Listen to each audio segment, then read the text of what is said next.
Well, folks, it's time to kick it old school, so you can feel cool. Hey guys, this is Andrew with HKN, and today I'm going to talk about the Nyquist stability criterion and Nyquist plots for plotting for LTI systems. So you might be familiar with the name Nyquist from the Nyquist-Shannon sampling criterion, which would come up in how fast you need to sample to avoid aliasing. But we're going to talk about the Nyquist stability criterion today and how to construct the plot that will tell you, I think that's how you spell criterion. Might be wrong, whatever. But so we're going to construct a plot which will tell you about the stability of a transfer function. And so the transfer function we're going to consider today is g of s equals 1 over s plus 2 times s plus 4 times s plus 6. So it's just a simple transfer function with no zeros and 3 poles in the left half plane. So that means that this is going to be stable, and we should be able to see that from this criterion. So the way the Nyquist stability criterion works is that when we have this number s here, what this does is it's a complex number. So s is actually equal to some number, some real number sigma, plus the imaginary number times some value omega. And so what that means is that our imaginary axis, so if this is our real axis, and this is our imaginary axis, what that means is that the imaginary axis contains all of the frequencies of oscillation for our system. So if you evaluate it at omega equals 1, you're actually looking at the system behavior for an input of a sinusoidal nature with frequency omega equals 1. So if you evaluate along this axis, you're actually evaluating along frequencies. And that's basically what we're going to be doing. So what we do is we take a contour for s. So we're going to start at, I believe we start at negative j infinity. So we're coming down here at minus j infinity. And we take a contour, and when I say a contour, that means it's directed. So that means we're coming up the axis, and we actually do a small gap around 0 to avoid dividing by 0 problems. But eventually that doesn't matter. And we go all the way up to positive j infinity. And then we come out with a circle of radius infinity all the way back to minus j infinity. So we have a circle here, or a half circle, I guess, where the radius is equal to infinity. And so what we do is we follow this contour around this direction, the whole way around, and we take those numbers, and we use the transfer function, g of s, as a mapping. So what that means is that we take the values for s along this contour, plug them into g, and the value we get out, we then plot in another imaginary real plane. So, to recap one more time, we take the values along this curve, going in the direction as we see here. We plug them into the transfer function for s, and then that will map them to another complex plane, because you put a complex number in this, you're going to get a complex number out. And that will give us what we call the Nyquist plot. Well, that's real. Real and imaginary. And so over here will be our Nyquist plot. And generally, they end up looking like this. So at omega equals 0, you start at a positive real number. And as you go for from the negative numbers, you usually will start here. And you'll come back around this way. Down and around. and back to 0. And this plot for real valued functions like this, for real transfer functions, this is going to be symmetric about the real axis. And so this traces out this way. I believe like that. And so this point here is omega equals plus minus infinity. This point here is omega equals 0. And then this is the point of interest here. We have the point -1 out here, preferably. So this is actually what the Nyquist plot for this function will look like. And this point -1 is the real point of interest, because we consider closed-loop systems with negative feedback. So something like this, unity negative feedback. So we get a transfer function g. Ooh, that's not a g, that's a g. And it has unity feedback. And so the total transfer function for this, which we'll call h of s, is going to equal to g of s over 1 plus g of s. So you should have had this proven to you, or it's fairly easy to prove to yourself using block diagram reductions. And so the poles of this overall feedback system are going to be when 1 plus g of s is equal to 0, or g of s equals -1. And that's why I've marked this point -1 here. So when we draw this plot, we take this mapping of this contour and we draw this plot for it. The thing that we need to look for to tell stability is we have a formula that n equals z minus p. This is important. And what all these things mean are n is the number of clockwise encirclements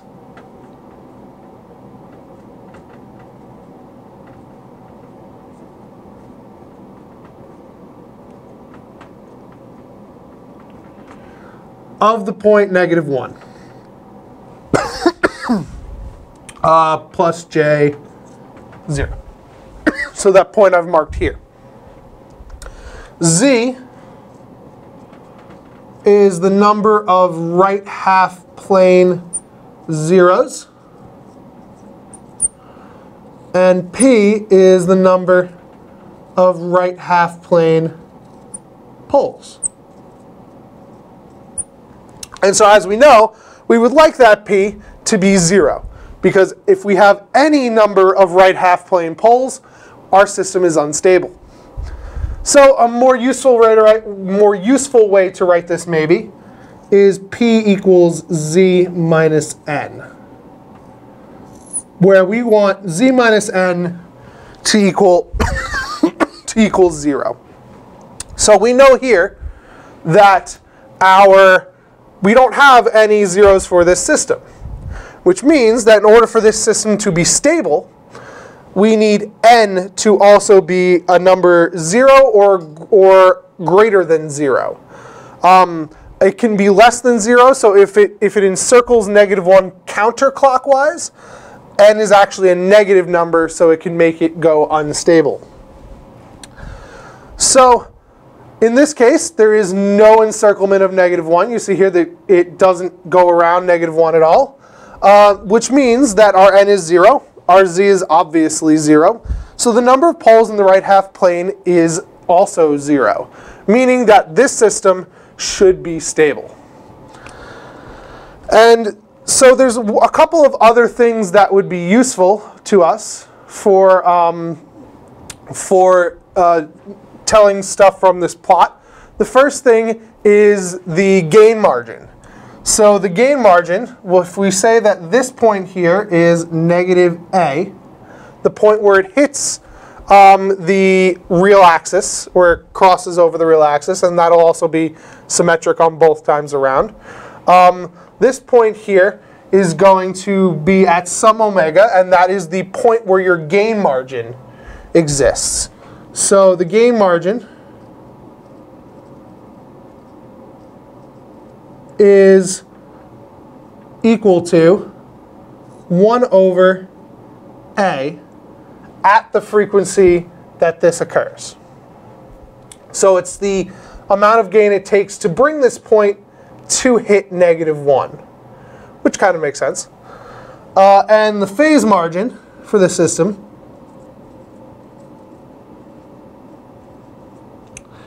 is a little bit more complicated. I can't really write an equals for this, but what we can say is that maybe, let's change colors for this.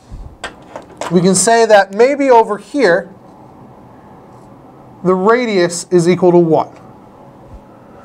And so what the phase margin is it's the angle at which you can rotate this, so I'll call it phi. It's the angle at which you can rotate this plot, and I guess because this is symmetric, r would also equal to 1 at phi this way. It's supposed to be a phi, by the way. It's a little small, I apologize. But this angle here and this angle here are symmetric, and they're both phi. It's the angle that you can rotate the graph before it intersects with -1. And that should always happen, so unless you have an infinite phase margin or a 0 phase margin. So that is what you can tell from the Nyquist plots. But as you can tell, I kind of didn't explain how to draw these things other than you're plugging this contour into g of s. And that's because it's very, very difficult. Much like root locus, it's very hard to do these things if you don't have a computer. So what I'm going to do is I'm going to show you very quickly how to do this on Matlab, because that is very useful. So we're going to switch to Matlab right now. So the first thing I have to do, I've opened up a new script. As you can see, it's untitled. I have nothing in there, and I've just written clear and CLC on top. So that'll just clear my workspace and my console every time I run the script. So the first thing I'm going to do is that we can work with transfer function variables in Matlab. But I think it would be more useful to go over a symbolic toolbox and create the Nyquist plot from scratch. There is a function in Matlab called Nyquist, which will just produce the Nyquist plot of any transfer function you'd like. But I think it's useful to see the application of what's actually going on. So we're going to use the symbolic toolbox, which allows you to do analytic math in Matlab. So in order to declare a symbolic variable, so for instance, if I had a function f of x and I don't want x to be any particular value, I would do syms, S-Y-M-S, and then x. But in this case, the values I'm going to use are s, and I don't have an omega on my keyboard, so we're going to use lowercase w as our omega. So now I've declared both of those variables as being symbolic. So the next thing I'm going to do is enter in my transfer function, g. So g is equal to 1 divided by the multiplication of s plus 2 times s plus 4, and then times s plus 6. I didn't write a times in the middle there. So if I execute this file now, it wants me to save this, so I will save it as funny name, not funny name, HKN video. So we're just going to save that. Oh, it doesn't like it. Okay, so no space in the middle. Save. Okay, so you see it's printed out into the command window on the left here. My transfer function, and it hasn't evaluated anything. It just has the s's in there, which is useful. So now I'm going to suppress that output with a semicolon because we know what happens. So now, the first thing I do is I know that I'm going to, when I evaluate this along the outside curve of the contour, so the one where we have the semicircle of radius infinity, it's basically going to be 0 the entire time. So I'm just going to evaluate this along the j omega axis. So I'm going to replace the s in this equation with j omega. So I'm going to call that g sub omega.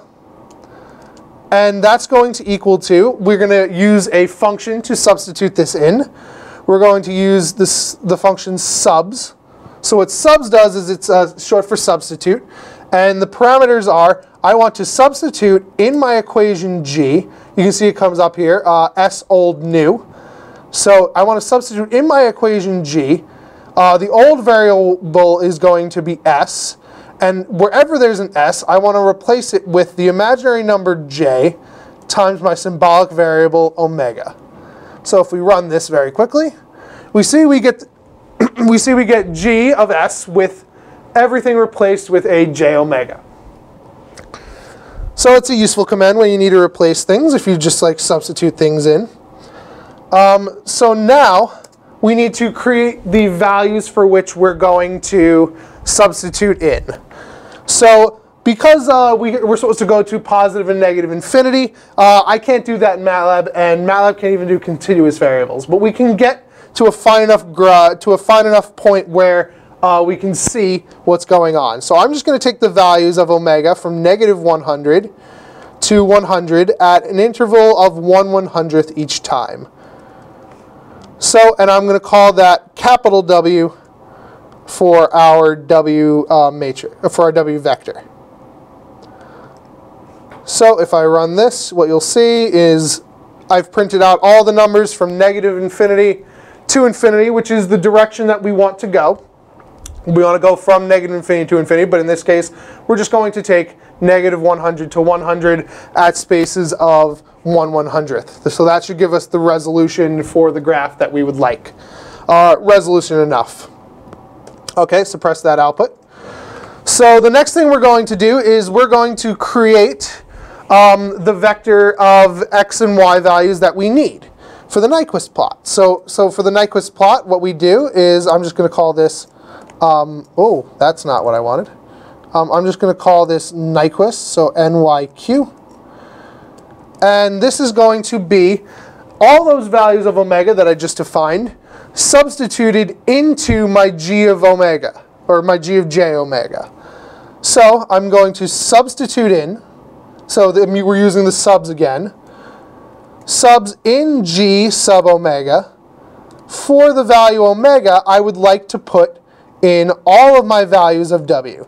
And so what this will do is it will return a vector of the same length of capital W, just with the values of capital W plugged in for W in G sub W. I know that was a lot, but I hope you followed. And there's one more thing we have to do. So even though we're plugging in numbers, MATLAB will not automatically make them numbers. It will keep them as what we call a symbolic variable. So symbolic variables are nice, but if you have a number as a symbolic variable, it causes typing errors in other functions. So what we're going to do is we're going to use the eval command, which basically executes the code inside of the parentheses. So after it gets a number as a symbolic variable, if you then execute that symbolic variable, it spits out the number as a double. And we want it as a double, not as a symbolic variable. If you don't understand that, try doing it without the eval and see how the NYQ variable changes in the workspace. So you'll see eventually, if without the eval in there, it will be a symbolic variable, and with it in there, it will be a double. And we would like to work with doubles. So I'm just going to run this again. And so this will take a little bit longer to run because, as you know, we're taking 20,000 numbers and plugging them in. So as you can see on the right there, NYQ is actually a 20,001 length vector. So that's why that took a couple of seconds. But we now have all of our values, and it's a complex number just like we expected. But in order to plot this, we plot it in a real imaginary axis, which is like an XY plane, but we just take the real part and the imaginary part. So what we're going to do is we're going to build all of our x values, and we're going to say that our x values is the real part of the Nyquist variable, NYQ. So all the real function does is it just takes the real part of a complex number. And so x is going to store all the real values, which is what we do. We put all of the real values on the x-axis. And in y, we're going to store the imaginary parts of Nyquist, NYQ. And so I'm not going to execute that right away because I think that's fairly straightforward. We're just going to take the real parts and put them all in a vector x, and the y parts and put them all in a vector y, and they'll all be in the same index. So the first variable, the first complex number in NYK, the real part will be the first number in x, and the imaginary part will be the first number in y. So everything is preserved in terms of indexing. So once we have the x and y values, all we have to do is plot them versus each other. And we should be able to see what this ends up being. It should be our Nyquist plot. So let's run this one more time and wait for it to come up for us. And there we go. So we have our Nyquist plot generated for our transfer function g of s. And obviously, if you were going to use this, you should make it more pretty. And you should look at our previous video to see how to do formatting for that. But what we can see here is that we get no encirclement of -1. The furthest it goes out is 5 thousandths. So there is no clockwise encirclement of -1, and so we get what we expected. But this isn't very, so it's not very descriptive of what's going on here. We would like to know some information about this. For instance, the phase margin and gain margin, but I'm just going to show you how to do the gain margin very quickly because this video is already long enough as it is. So we're going to, so what we would like to do is we'd like to find this point here. And so this point is when the imaginary value is equal to 0. And so we would like to find when, so we might not get an exact 0 point, but we know that a 0 point will exist when the y values change sign from positive to negative. So what we're going to exploit that with some commands here. So I'm going to X this out very quickly. And so what we would like is we want to find the point when our y values, or our imaginary values, change sign. So what we're going to do first is I'm going to call a temporary variable temp, and we'd like to know when we would like to see the signs. So I'm going to just type SIGN, the signs of our y values. So if I execute this, what you'll see is it'll be a vector of the same length as y, but all that will be is it's just ones and -1s. So it'll print a 1 if the imaginary value is positive, and it'll print a -1 if the imaginary value is negative. And so all we have to do is look for where there's a change. And luckily Matlab has a function for that, because Matlab has a function for everything. So we're going to call this the differences. And that's actually just DIFF of our temporary variable here for the sign changes. And so what this will do is it takes the second value, subtracts off the first value, and it will it finds the difference in them and puts it in the first section. And we'll do that the whole way down. So instead of getting a length 20,000 vector, we get a length 20,001. We get a 20,000 vector. And it just has the differences in them. And so I will execute that for you very quickly. So let's clear the console very quickly, and we're going to execute the differences. And you see most of the time there is no sign change, and it doesn't have enough history for me to show you the sign change. But I promise you it happens at a couple of points, just like you'd expect. So just like in the plot, you'd expect there to be about 2 or 3 sign changes, maybe 4. There are that many. And so in order to detect where those are, we would like to find, so we're going to say the indexes that we're looking for. We would like to find where they are inside of what values in the matrix, what index in the vector, these sign changes occur at. So index is going to be find where differences does not equal 0. So that's all. So all this will return if I execute this. So let's clear the workspace again, CLC. Not workspace, sorry, clear the console. So if I execute this, it gives me the indexes for which there is a sign change. Because I've created a sign change matrix a sign change vector, looked for a difference in the sign change, and then tried to find where those sign changes happen. And so they happen at 10,000, 10,001, and then these values here, 9337 and 10664, which you can see is symmetric about 10,000. And that should make sense because 10,000 and 10,001 are halfway in between our halfway is about the halfway point, which is 0. And if you plug in 0 to the transfer function, you see you get a real value, and so you'll have no imaginary parts. But the points we're really interested in are the higher values of omega. And so what we're going to do is we're going to print out what that value is. So we're going to find in our W matrix the value, just copy it down, 10664. And so if we find what that value is, this will tell us the value for which it crosses the x-axis. And so what we find here is that omega for the crossing of the x-axis or the real axis happens at omega equals 6.63 radians per second, which actually is the frequency at the gain margin, at which the gain margin appears. So now all we need to do is find what the gain margin is.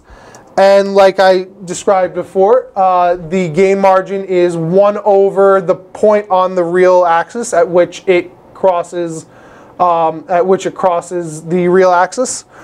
So we know the value in the we know the place in the x vector to look for. We know it'll cross at the point 10664. So if we try to find what that value is, we end up with negative 0021 about. It's not an exact value because Matlab rounds to print out. But all we have to do is we're going to take the absolute value of this because we want a positive number for our gain margin. And then we're just going to do 1 over the entire thing. And so if we print this out, what we finally get, clear the command window one more time. If we print this out, what we should finally get is the gain margin, which we see is about 480. And if you did the math directly on the transfer function to try to figure this out, which is much more complicated than just simulating it and trying to find it numerically, you'll find that the value is exactly 480. So Matlab works, which is nice. And it's also numeric, and we can manipulate it in the way that we want. So I hope that this was useful. And thanks for listening, guys. Have a great day.